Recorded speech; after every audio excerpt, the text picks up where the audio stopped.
Wa ajma'u aidan ala wuqu'iha, seperti kata Ibnu Katsir tadi. Imam Nawawi sebelumnya sudah mengatakan bahwa itu ijma' semua ulama ahli sunnah bahwa melihat Allah itu terjadi. Taib fil akhirah, di akhirat.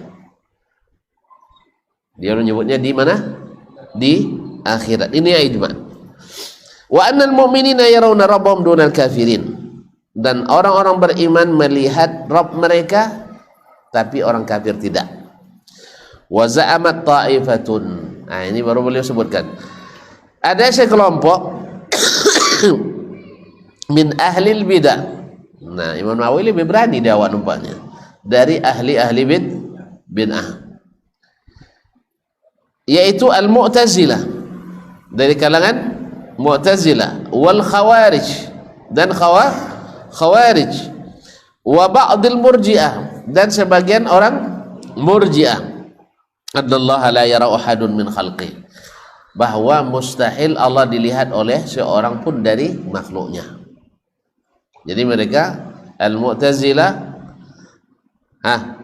wal Khawarij, dan sebagian Murji'ah menolak akan melihat Allah tabaraka wa ta'ala.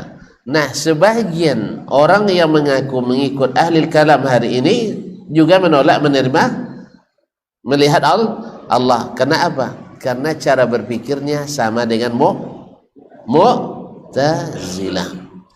Kalau ada orang yang mengatakan ini tidak mungkin atau menakwilkan melihat Allah dengan alasan kalau dilihat punya jisim berarti antum mujassimah, ketahuilah dia sama cara berpikirnya dengan Mu'tazilah yang bermetamorfosis darinya aliran Jaham bin Safwan al-Jahmiyah. Kemudian dari situ lahir nanti bermetamorfosis lagi al-Kullabiyah, dan dari al-Kullabiyah lahir lagi al-Asy'ariyah dengan al-Maturidiyah. Cuman semakin dekat mereka kepada sunnah semakin ringan dibanding pendahulunya, itu saja. Semakin dekat kepada sunnah semakin ringan penyimpangannya, tapi bukan tidak menyimpang, karena dasar pikirannya sama, cara berpikirnya sama, cara pandangannya sama, alasan filosofisnya, asal logisnya sama, yaitu cara berpikir yang sama. Kalau Allah sesuatu yang punya sifat mesti punya jauhar, mesti punya arad, dan kalau sebenarnya arad itu adalah makhluk, kalau gitu Allah tidak mungkin punya sifat seperti itu dan sebagainya. Seorang yang mengakui dia akan mujassimah. Nah, Imam Nawawi rahimahullah menjelaskan bahwa sebagian ahli bid'ah, Mu'tazilah, Khawarij, sebagian Murji'ah, dan siapapun mengikuti cara berpikir mereka menganggap melihat Allah itu mustahil secara akal, karena akal mereka berisi dengan tajsim, berisi dengan tasbih, itulah berisi dengan subuhat. Makanya mereka tidak percaya secara akal. Tapi yang akalnya sehat mesti percaya. Nah, wa anna ru'yatahu mustahilatun aqlan, bahwa melihat Allah itu mustahil secara akal. Wa hadzal ladzi qaluhu khata'un sharih. Ini yang dikatakan mereka itu adalah kesalahan yang jelas-jelas, yang nyata. Wa jahlun qabih. Nah, ini Pak ya, saya terjemahkan ini, ya. Terjemahkan juga nih, wa jahlun qabih ini kejahilan yang buruk, ya, kejahilan yang sangat buruk. Wa qad tadhaharat adillatul kitab wa sunnah, dalil-dalil dari Al-Qur'an dan sunnah sudah saling mendukung dan banyak.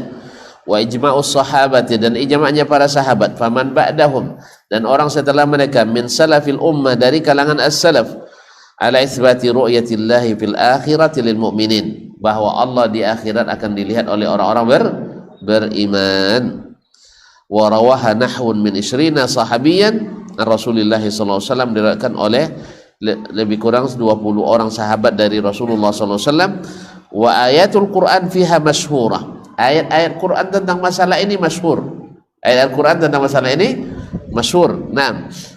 Wa i'tiradatul mubtadi' 'alaiha la ajwatun masyhurah, dan i'tiradat penentangan, kritikan ahli bid'ah terhadap ayat tersebut masyhur juga banyak didapatkan fi kutubil mutakallimin, dalam kitab-kitabnya ahli kalam. Imam Nawawi menyebut kitab ahli kalam sebab jawaban logika banyak di kitab itu, maka beliau sebut. Imam An-Nawawi menyebutkan bahawa penentangan, kritikan ahli bid'ah tentang masalah ru'yah terhadap ayat-ayat yang bercerita tentang melihat Allah di akhirat, jawabannya banyak dalam kitab ahli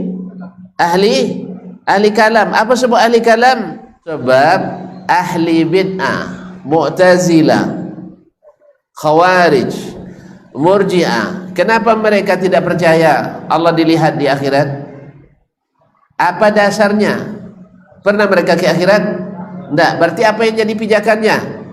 Akal. Nah, yang biasa menolak logika orang itu, tentu dari kalangan kita adalah orang ahli kalam pula. Jelas? Maka jawaban-jawaban itu banyak terdapat dalam kitab-kitab ilmu kalam. Tapi kita ahli sunnah perlu itu? Tidak perlu.